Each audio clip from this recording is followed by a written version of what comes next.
Salam alaikum. On va donc reprendre le cours par le deuxième chapitre après avoir traité le premier chapitre se rapportant donc au milieu intérieur. Euh, Nous avons donc reprendre avec l'hématologie.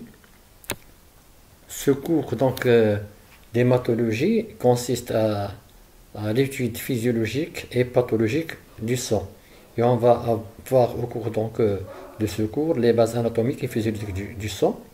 Bon, après avoir donné une définition du sang et rappelé ses principales fonctions, on va s'intéresser également à connaître les composantes anatomiques du sang et leur activité fonctionnelle. Donc le sang, comme vous le savez, il est composé d'une partie liquide et d'une partie solide représentée par un certain nombre de cellules appelées éléments figurés du sang.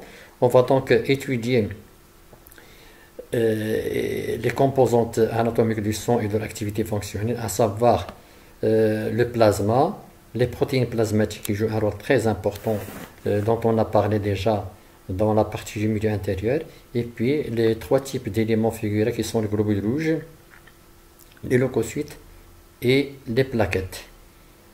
Ensuite, on va aborder la partie se rapportant à la détermination du groupe du sang, et pour finir, on va parler de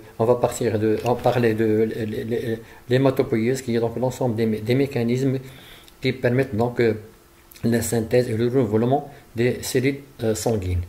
Le sang, comme vous le savez, donc c'est un tissu fluide circulant dans le système vasculaire de façon continue et régulé par un système cardiovasculaire.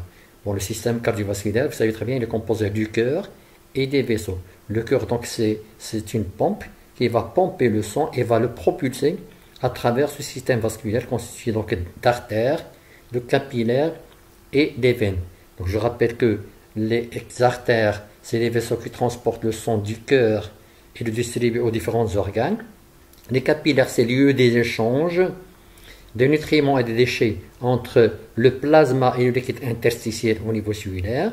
Et puis les veines, ce sont des vaisseaux qui ramènent le sang vers le cœur. Alors le sang, c'est bien sûr le seul tissu liquide de l'organisme. C'est un tissu conjonctif complexe dans lequel les cellules vivantes, ou appelées également éléments figurés, sont en suspension dans une matrice liquide extracellulaire non vivante appelée donc le plasma. Donc, le plasma, on a vu que c'est une composante du milieu intérieur. Donc est séparé du liquide interstitiel, je le rappelle, par la membrane capillaire. Alors les cellules sanguines sont toutes dissociées les unes des autres à l'état normal.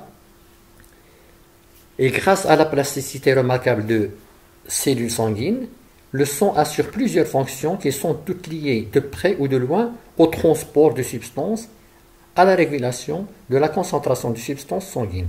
Alors ces fonctions se chevauchent bien sûr toutes ensemble et interagissent de manière à maintenir l'homéostasie.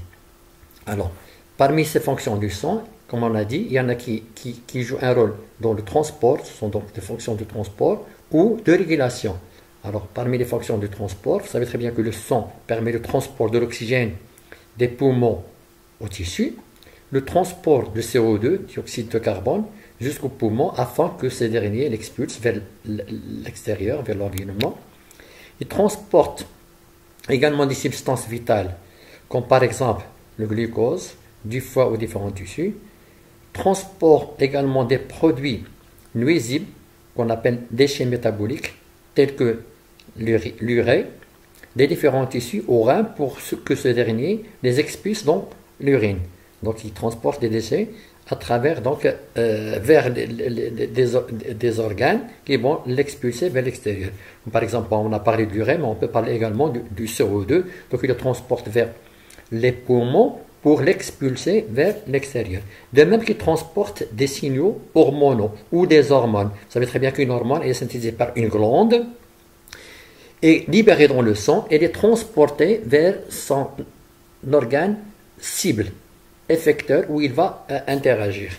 Alors, il transporte également de l'eau et les sels minéraux partout où ils sont nécessaires. Et ça, on a vu le rôle joué par les sels minéraux et l'eau pour maintenir aussi bien la pression oncotique que le volume des différents compartiments corporels, liquidiens corporels. Alors, les fonctions de régulation, on trouve que le son permet de garder constante la température du corps grâce à la thermorégulation. Et là, on en a déjà parlé, donner l'exemple dans le myostasie de la thermorégulation.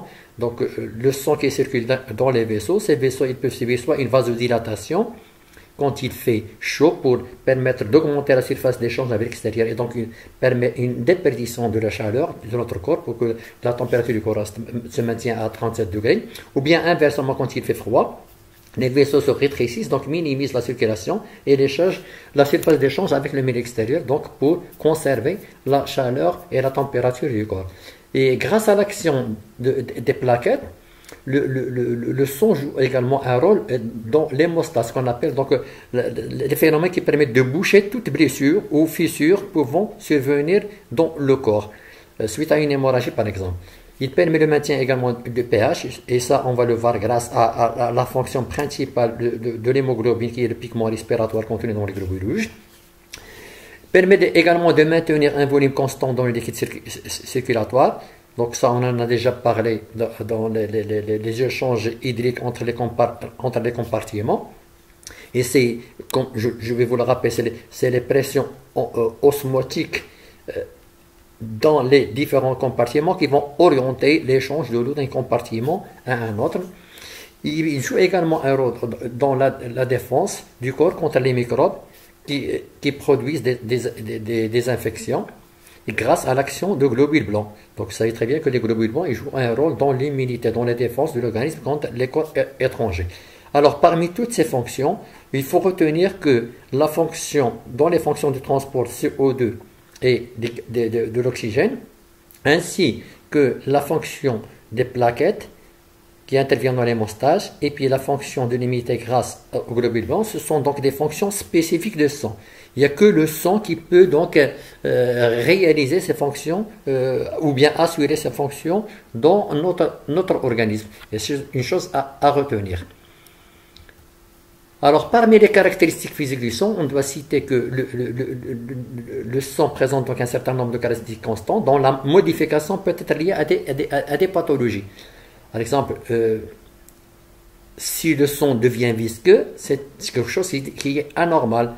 La viscosité peut varier grâce, par exemple, à cause de l'augmentation du nombre de globules blancs ou du nombre de globules rouges. Donc, le sang, il doit avoir donc un certain nombre de caractères constants. Alors, il a une viscosité donc opaque avec un goût salé. Le sang oxygéné présente une couleur éclairate, alors que le sang pauvre en oxygène présente une couleur rouge sombre. La densité du sang est 5 fois supérieure à celle de l'eau, et donc il est plus visqueux par rapport à l'eau. Présente un pH légèrement alcalin, compris entre 7,35 à 7,45. Sa température est de 38 degrés Celsius et constitue environ 8% de la masse corporelle totale. Le volume sanguin varie entre 5 et 6 litres chez l'homme et il est seulement de 4 à 5 litres chez la femme. Alors maintenant, si on veut déterminer la composition ou connaître la composition du sang, on doit procéder par un prélèvement du sang.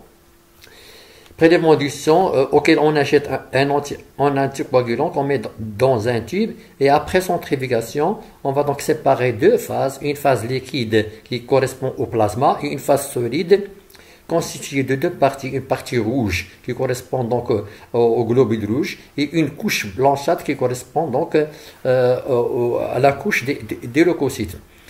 Donc vous remarquez que le plasma représente 55% du sang total,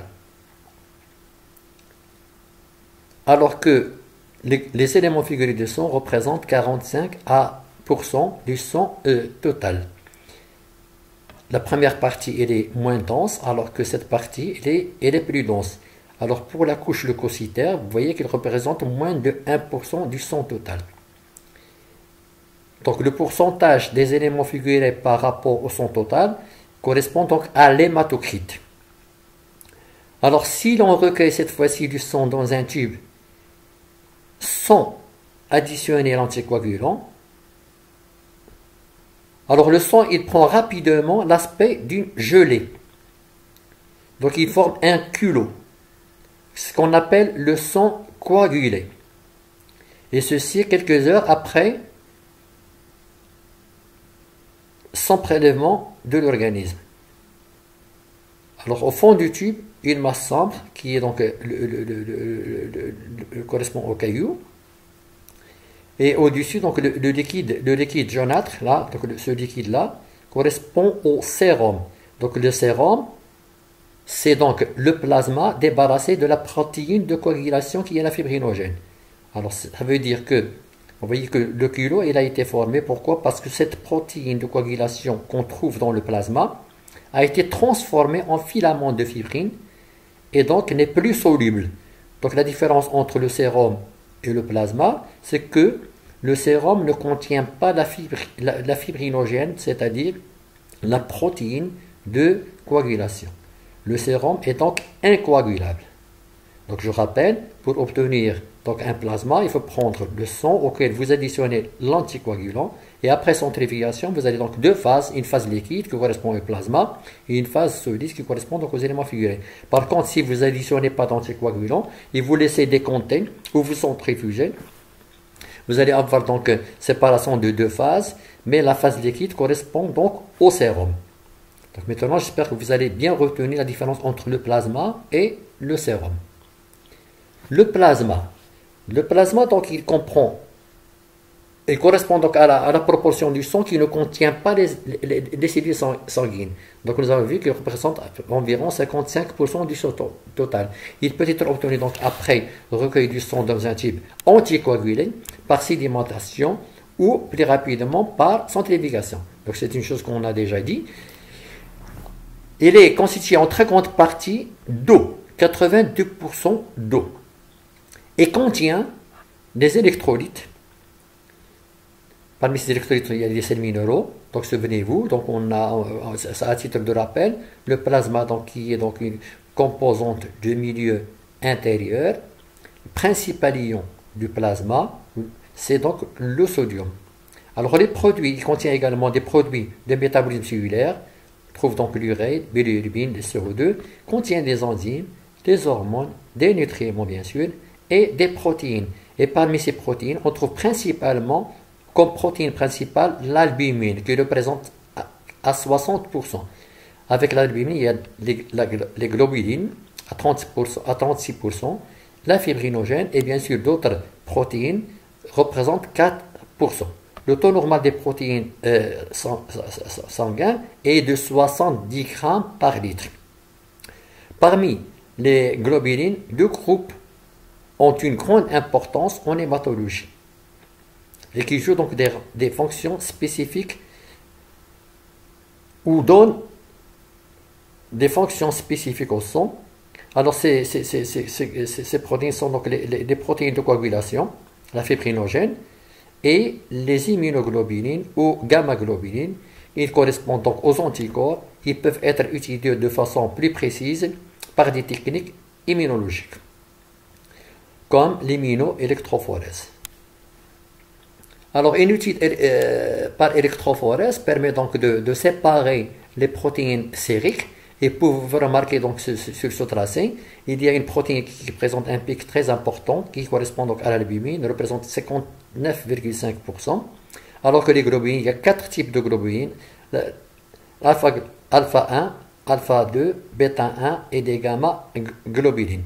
Alors, pour rappeler donc les différents types et rôles des protéines plasmatiques, les protéines du plasma sont donc élaborées par le foie. Alors, et pas les globulines. Les globulines, on a vu qu'ils sont donc synthétisés par les globules blancs. Ils sont destinés à demeurer dans le sang. Et ces protéines participent donc au maintien de la pression osmotique nécessaire à retenir l'eau dans le sang.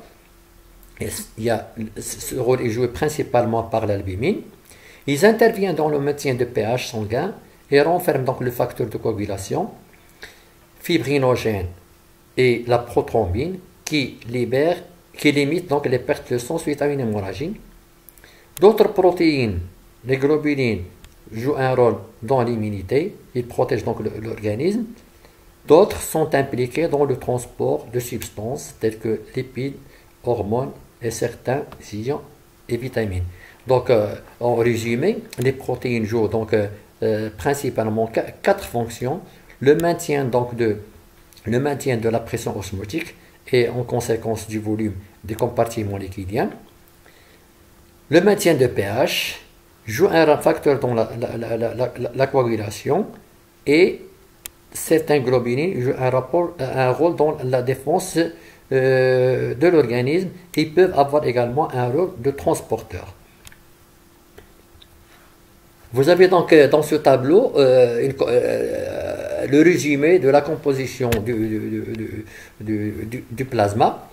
Alors, nous avons vu qu'il est constitué principalement d'eau et des solutés, parmi les solutés, donc les protéines, des protéines, et parmi ces protéines, donc, il y a l'albumine, globuline, alpha et bêta globine, gamma globine, et la fibrinogène qui joue un rôle dans la coagulation du sang. À côté, il y a donc d'autres substances azotènes non protéiques. On trouve également des nutriments, des électrolytes, des gaz respiratoires et des hormones. Donc, vous pouvez revoir en détail cette composition à travers ce tableau. Donc, comme vous pouvez remarquer, la composition du plasma peut fluctuer constamment selon les activités de l'organisme. Et ça, on en a parlé. Cependant, différents mécanismes homéostasiques assurent que ces fluctuations ne soient pas trop prononcées. En effet, divers organes interviendront et procéderont à de nombreux réajustements afin de maintenir la composition du plasma à des niveaux acceptables pour la santé. Bon, parmi ces organes, il y a le foie, les poumons et les reins. Donc, des exemples, on en a parlé dans le premier chapitre. Donc, toute modification de la composition du plasma, ici je prends comme exemple, par exemple, l'augmentation de la natriémie, augmentation de la concentration en sodium, ceci donc va provoquer une augmentation de la pression osmotique et ça va avoir une conséquence sur le déplacement de l'eau. Donc l'eau, il va sortir des cellules vers le plasma et ceci va provoquer une déshydratation dont la conséquence peut être néfaste et mortelle. Donc toute variation d'un paramètre donné va déclencher des mécanismes de régulation qui font intervenir au moins trois composantes, ça c'est à titre de rappel, le récepteur, le centre de commande et puis l'effecteur, pour donc réguler donc cette variation et maintenir la constance de la composition du milieu intérieur. Alors, on va passer aux cellules sanguines du sang ou éléments figurés. Donc, l'étude sur ce qu'on appelle un frottis sanguin permet de voir les différentes composantes des éléments figurés du sang. Vous savez donc qu'il y a donc les globules rouges, appelés également érythrocytes ou hématies, il y a les globules blancs ou leucocytes, il y a les plaquettes ou thrombocytes, comme vous pouvez le voir sur ce schéma-là. Mais comme vous remarquez, ce sont les globules rouges qui sont les plus abondantes.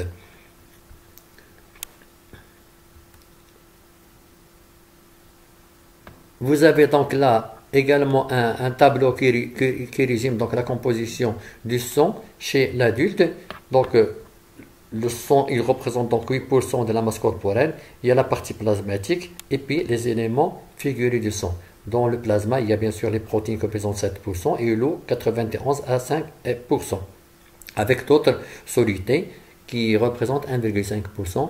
Les protéines, donc l'albumine, globuline, fibrinogène et autres protéines qui représentent 1%. Et les autres solutés, vous avez donc les électrolytes, nutriments, gaz, substances régulatrices, vitamines et déchets. Alors, pour les éléments figurés du sang, vous avez donc les différents types de globules blancs et des globules rouges, ainsi que les plaquettes. Parfois, on peut trouver également dans ce frottis, on peut observer un type de cellules qu'on appelle les réticulocytes. Alors, c'est donc une sixième sorte de cellules. Ce sont donc des globules rouges jeunes qui circulent dans le sang depuis moins d'un jour. Donc, ce sont des précurseurs des globules rouges ou des globules rouges immatures. On les identifie sur un frottis à l'aide de certains colorants comme le bleu de méthylène qui permettent donc d'observer les organettes cytoplasmiques qui contiennent encore à ce stade et qui auront disparu dans les hématies adultes. Donc les réticulocytes, ils vont donc éjecter certains de ces organismes cytoplasmiques pour devenir matures et donc donner le globule rouge. Et ça, on va le voir dans la partie hématopoïèse. C'est ce qu'on appelle donc la substance granulofilamenteuse, composée surtout d'ARN ribosomal, impliquée dans la synthèse de l'hémoglobine. Le taux normal des réticulocytes sanguins est de 20 à 110 fois 10 à la puissance 9 par litre, ce qui correspond seulement à 0,005 à 0,02 du nombre total d'érythrocytes à l'état normal. Donc, dans les analyses du sang et dans la recherche des causes des anémies, des fois, ce nombre, le comptage de ces réticulocytes permet d'avoir une idée, sur l'origine ou la cause éventuelle d'une anémie par manque de globules rouges. Alors l'analyse du sang, je pense qu'on va s'arrêter dans cette première présentation à ce niveau-là.